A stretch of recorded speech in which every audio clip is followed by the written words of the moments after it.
Me llamo Cecilia Borràs, soy la presidenta fundadora de la única entidad, bueno, ahora ya la primera entidad de personas que hemos perdido a alguien por suicidio. Nos llamamos supervivientes, por lo tanto llevamos más de 5 años de trabajo en el tema del duelo por suicidio y un poco la intención es hablar sobre este tema que incluso es tabú. No tanto la muerte como el proceso que conlleva este tipo de muerte en nuestra sociedad. Afrontar el duelo por suicidio. Quizás a veces una imagen vale más que 1000 palabras. Todos recordamos, los que tenemos ya una cierta edad, esas sensaciones que notábamos, que veíamos, que sentíamos al ver esas imágenes en televisión. Era incredulidad, no podía estar pasando, no nos lo creíamos, mucho dolor y sobre todo, ¿pero por qué? ¿Qué estaba pasando? No estábamos entendiendo lo que estábamos viendo por esas pantallas que instintivamente cambiábamos de canal porque no nos lo creíamos. Estas sensaciones, pensamientos y emociones son los que normalmente una persona vive, elevadas a la enésima potencia. Cuando una persona recibe la noticia de la muerte por suicidio de su persona querida, hijo, hermana, padre, hermano, esposa, etc. Incredulidad, confusión y sobre todo el porqué. Hemos de gestionar en muy poco espacio de tiempo, cuando recibimos esa noticia, por un lado, la noticia es siempre inesperada, siempre lo es, aunque hayan habido intentos previos de muerte por suicidio, tentativas de suicidio previas, aunque nos haya avisado que lo vayan a hacer, pero siempre es inesperada, nunca esperamos vivir ese momento. Y, como decía, el porqué de esa muerte, porque no tenemos explicación. Cualquier persona me dirá, bueno, ante cualquier muerte trágica, inesperada, como puede ser una muerte pues, por accidente de tráfico, que también es inesperada y es trágica, también se debe de gestionar estos dos hechos. Sí, pero hay una diferencia muy importante en el inicio del duelo por suicidio, y es este porqué. A diferencia de otras muertes traumáticas, nunca sabremos realmente por qué lo hicieron. En los accidentes, en tragedias, accidentes de tráfico, incluso muertes súbitas, siempre vamos a buscar la causa de esa muerte. O incluso el juez abrirá las diligencias para establecer las causas que motivaron la tragedia aérea, el tren, etc., o el accidente de tráfico. En el suicidio, nunca. Y por otro lado, tras ese porqué, nunca vamos a sentir la solidaridad del dolor. La gente les cuesta mucho acercarnos, que se nos acerque la gente, les cuesta terrible, no saben qué decirnos y con ello incrementa nuestra soledad ante lo que hemos vivido. La OMS ya lo reconoce, que cada suicidio supone una devastación emocional, social y económica en numerosos familiares y amigos. En casi 1000 personas que han pasado por nuestra entidad hemos sido testigos de esta devastación. El duelo. En el duelo hemos de tener que repetir, y esto insisto mucho ante cualquier foro, de que no estamos enfermos. El duelo es un proceso, no es una enfermedad, que necesitamos para adaptarnos a una nueva situación en nuestras vidas, y la intensidad y la duración del mismo dependerán en función de la magnitud de la pérdida. El acto del suicidio domina el recuerdo de esa persona. Nunca, en ningún otro momento o en otras circunstancias de la muerte, el recuerdo de esa persona estará dominado en la forma de cómo murió. Desgraciadamente, siempre vamos a recordar cómo fueron esos últimos momentos y qué influencia he tenido yo en su decisión. Y esto es lo que más va a pesar en los recuerdos de esas personas inmediatamente al saber de la muerte de ella. No si fue una buena persona, qué mala suerte, no. ¿Qué hice yo? ¿Por qué no le escuché? ¿Y si le hubiese cogido el teléfono? ¿Y si hubiese llamado antes? ¿Y si?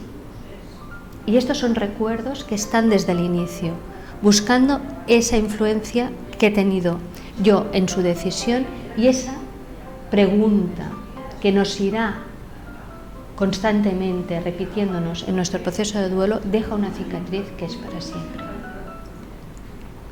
Evidentemente pasamos por diferentes fases del duelo en que siempre insistimos en que en las diferentes fases del duelo hemos de ser personas activas. El duelo requiere de una cierta actividad por parte del doliente. El tiempo no cura. Es lo que tú haces en tu tiempo de duelo lo que te puede ayudar a curar, a sanar o a llevar un duelo saludable. Por lo tanto, hemos de aceptar ciertas tareas que nos exige este proceso de adaptación y mucho más si se trata de un duelo por una muerte por suicidio. La fase primera es la negación, la que hablábamos. No nos lo creemos. Estamos en una fase de shock. Somos incapaces de llevar las actividades de la vida cotidiana. Necesitamos ayuda externa. Nuestra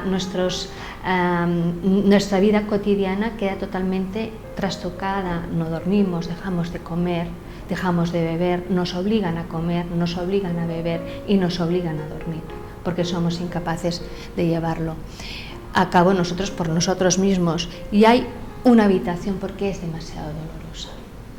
No nos lo creemos. Incluso semanas después aún creemos que va a entrar por la puerta, aún creemos oír su voz, aún creemos que va a volver.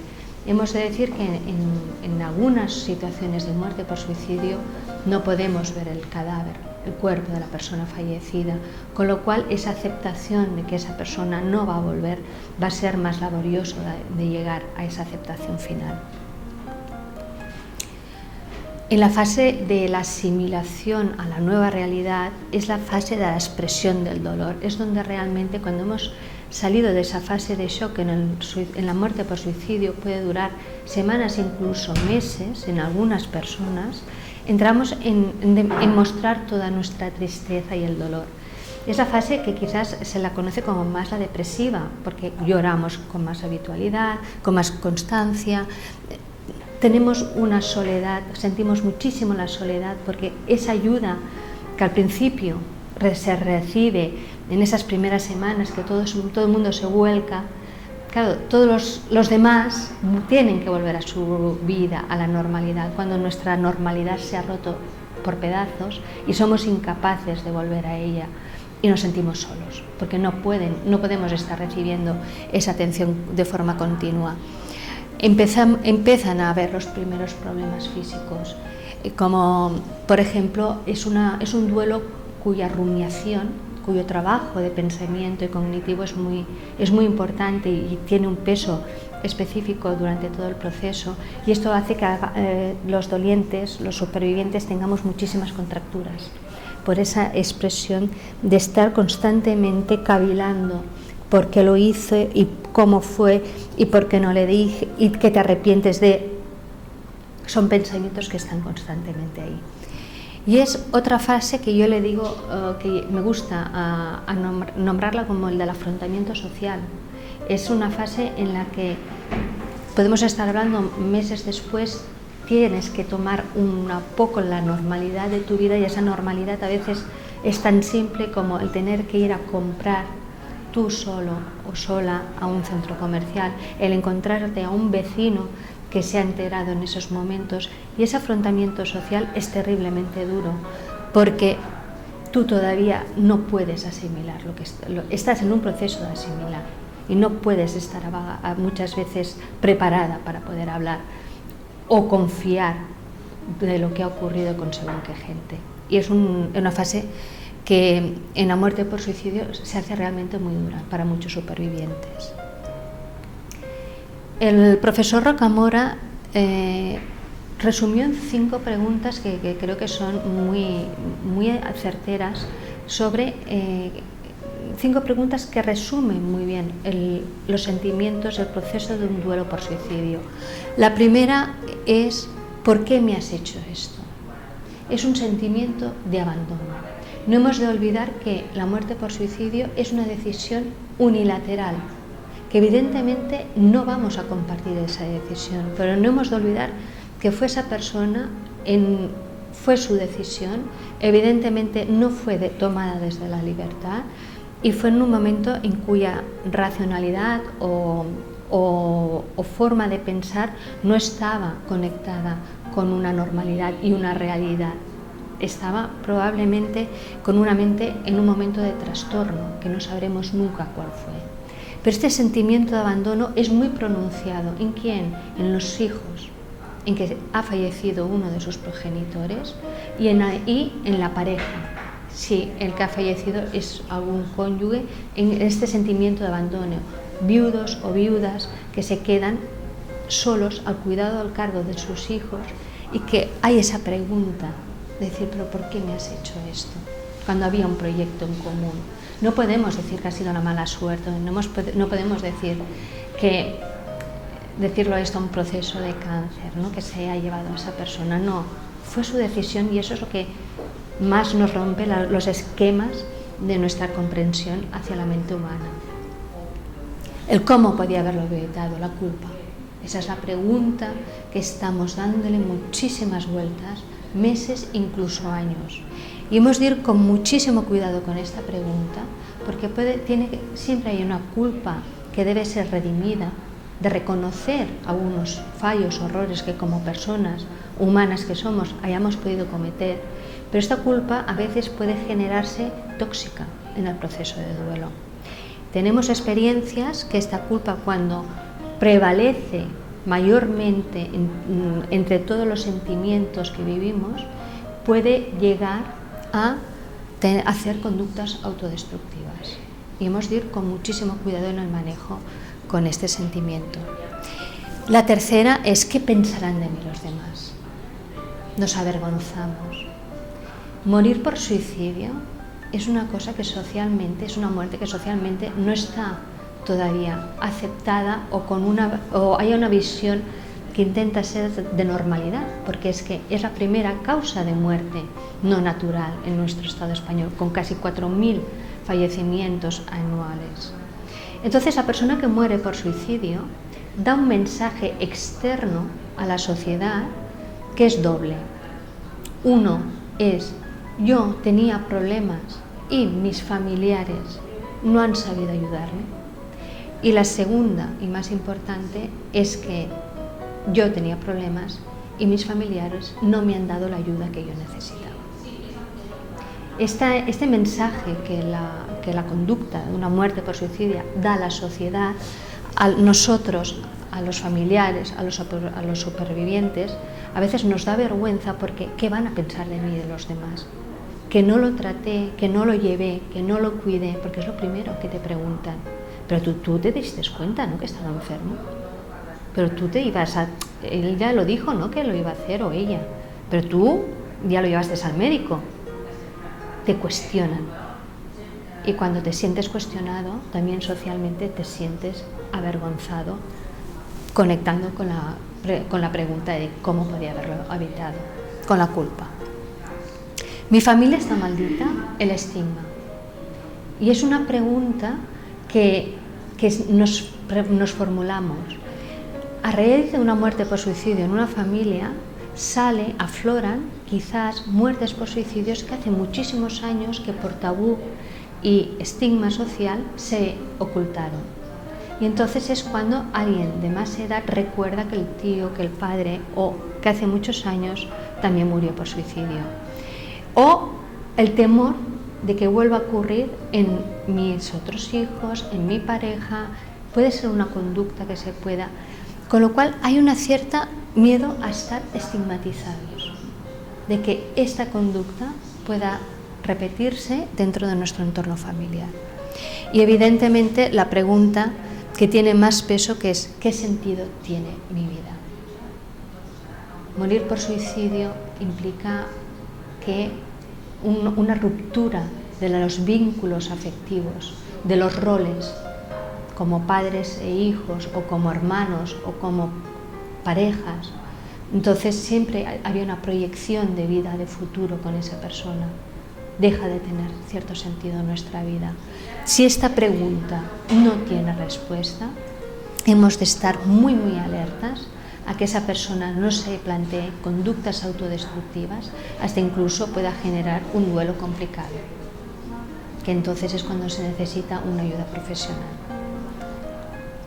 Por lo tanto, de las 5 preguntas que posiblemente están en todas las fases del duelo por otros tipos de muerte, pero la culpa, la vergüenza y el estigma son preguntas, son sentimientos que son tremendamente pesados, una carga tremendamente pesada en nuestro proceso de duelo. Evidentemente la culpabilidad, como he mencionado, nos imaginamos los finales de película diferente, cómo lo podíamos saber, pero de pequeños detalles, incluso reconstruyendo biográficamente hacia atrás nuestra conducta y nuestra vida con esa persona. No se vale juzgarnos. A veces tenemos miedo del juicio que nos pueden hacer los demás, pero olvidamos que precisamente el peor juez muchas veces somos nosotros mismos. Nos enfadamos con la persona. A veces en esas fases iniciales hay una cierta rabia hacia ese enfado. ¿Por qué? Por ese sentimiento de abandono, por esa despedida que no hubo. No, yo no me pude despedir de ti, no me has dado opción de ayudarte. Incluso en personas que habían obtenido la promesa que no lo volverían a intentar hacer y lo vuelven a hacer. Es una palabra que incluso ahora ya cada vez me doy cuenta que menos, pero se ha evitado mucho nombrar la palabra suicidio. Es una palabra que cuesta, es muy difícil decir, no, es que se murió por suicidio. Es más fácil decir se murió por un infarto, se murió por un accidente. Hay como una empatía más en ese proceso. Morir por suicidio todavía es una muerte que socialmente está considerada como una forma de morir proscrita, marginal, que nunca nos va a pasar, pero es una muerte normal, que pasa en familias normales y que no necesitamos tener en nuestro imaginario colectivo a esa persona completamente desestructurada. No, puede pasar, está pasando en jóvenes de 12, 15, 19 años que están estudiando, que tienen una vida normal, o en personas de más edad que tienen una vida normal. Evidentemente, el proceso de duelo nos debe llevar a una reconstrucción de nuestra vida, y es cuando hay una reconstrucción, hay como nos notamos diferentes porque damos prioridad a unas nuevas creencias y valores. ¿Cómo sabemos que llegamos a este punto de reconstrucción? Esto no quiere decir que no esté dejando de llorar. Estoy dejando de llorar, pero mis pensamientos ya van con una proactividad a ¿qué será ahora de mi vida o qué puedo hacer yo ahora? Son preguntas que van dirigidas a la acción. Cuando yo me estoy planteando qué puedo hacer, puedo ayudar a otras personas que están pasando por lo mismo, puedo ayudar en que siempre me había hecho ilusión a ser miembro de una ONG, etc. Estás como reestructurando un poco tus objetivos de vida, porque ya hay una conciencia absoluta del no retorno. Es la aceptación psicológica que esa persona ha fallecido, no volverá, que has pasado por el trabajo personal de darte respuestas, si las había, a todas esas preguntas que te generaban esos sentimientos, y que podemos seguir con la vida. Y en general, cuando nos damos cuenta que podemos hacer nuevas cosas, conviviendo con nuestra pérdida, mejoramos paulatinamente nuestro funcionamiento. Es decir, somos capaces de empezar a leer un libro, no muy gordito, sencillito, no perdemos tanto la concentración. Queremos otra vez estar al lado de amigos que antes habíamos evitado, porque necesitamos una intimidad para nuestro dolor, porque siempre pensamos y sentimos que nadie nos entiende en nuestro dolor, etc. Y evidentemente hemos de volver a la vida integrando la vida, no huyendo. Antes era, bueno, más vale que lo olvides, has de rehacer tu vida, olvida a esa persona, pertenece a otro mundo, tú estás en el mundo de los vivos. No, se trata de que tú puedas vivir tu vida con el recuerdo de la vida de esa persona, no de la forma en que murió. Y esa es la diferencia y el trabajo que nos ha de llevar cuando estamos acompañando en el duelo a hacer más presente el recuerdo de la vida de esa persona, no cómo murió. Evidentemente es un proceso, es un camino personal. Aquí influirá muchísimo el entorno social y familiar de la persona y cómo es la persona en sí misma, cómo se ha afrontado o sus estrategias de personalidad, de cómo se afronta a situaciones de pérdidas, cómo han vivido otras pérdidas, va a influir muchísimo. Y no hay timings, no hay tiempos. Nos preguntan, ¿pero esto cuánto dura? Dura lo que se necesite durar. Está demostrado científicamente que el duelo por suicidio es de los más largos y de más difícil manejo, con lo cual no vale que a los 6 meses o a cada año, bueno, pues ya estaré mejor. No, igual estás un poquito mejor o igual hasta incluso te puedes sentir que estás peor. Y para eso tienes que estar muy abierto a estar viviendo tu día a día y conocer un poco tu proceso. Y de lo que realmente se necesita es hablar. Es lo que más cura, hablar. Hablar, escuchar sin juzgar a la persona que se ha ido, por qué lo ha hecho, y sin juzgar evidentemente todo lo que estamos diciendo y sintiendo. Muchas veces cuando hay la buena voluntad de familiares o amigos con los que intentas hablar, generalmente es muy doloroso lo que estás diciendo y siempre te acaban cortando, no digas eso, o no llores, no digas eso. Es que lo necesita decir y hemos de dar el espacio para que lo diga, porque son preguntas, insisto, que nos dan pensamientos y sentimientos terriblemente complejos. Y bueno, la asociación después del suicidio, Asociación de Supervivientes, es la primera asociación que se presentó en el 2012. Es una asociación que está formada por supervivientes y para supervivientes. Consideramos supervivientes a todas las personas que les afecta para siempre la acción o la muerte por suicidio de otra persona. Son familiares, amigos, compañeros de trabajo. Nos han venido parentescos, pero también no nos hemos de olvidar que si hemos tenido un compañero de trabajo durante muchos años, esa persona va a ser un superviviente también. Ofrecemos grupos de apoyo, información, formación, charlas. Estamos cerrando memoria, pero podemos decir que hemos atendido a más de 1000 supervivientes a nivel personal, tanto comunicándonos con ellos por correo electrónico, por la distancia, por llamadas de soporte, haciendo acogidos presenciales, unos grupos de apoyo. Es muchísimas personas para una asociación que lleva tan poco tiempo y que somos tan poquitos. Tenemos una página web donde intentamos transmitir un poco nuestras vivencias, el blog de Duelia, donde Carlas pues escribe específicamente sobre el duelo por suicidio. Tenemos una página de Facebook, fue la primera página de Facebook que hablaba directamente de nuestro proceso de duelo. Somos más de 2000 personas ya las que están siguiéndonos en muy poco tiempo.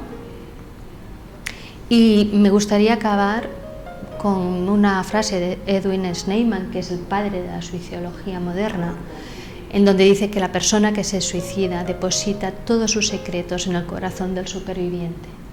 Le sentencia a afrontar muchos sentimientos negativos y, es más, a obsesionarse con pensamientos relacionados con su papel, real o posible, a la hora de haber precipitado el acto suicida o de haber fracasado en evitarlo. Y esta es una carga muy pesada. Realmente os lo aseguro que lo es, terriblemente pesada. Y esto es con lo que nos encontramos en el día a día en nuestra asociación. Y ante esa carga pesada tenemos un mantra que no dejamos de repetir, que es que cuando ya no somos capaces de cambiar una situación, nos encontramos ante el desafío de cambiarnos a nosotros mismos. Y hemos de aceptar como un mantra esta frase de Viktor Frankl. Muchísimas gracias por vuestra atención.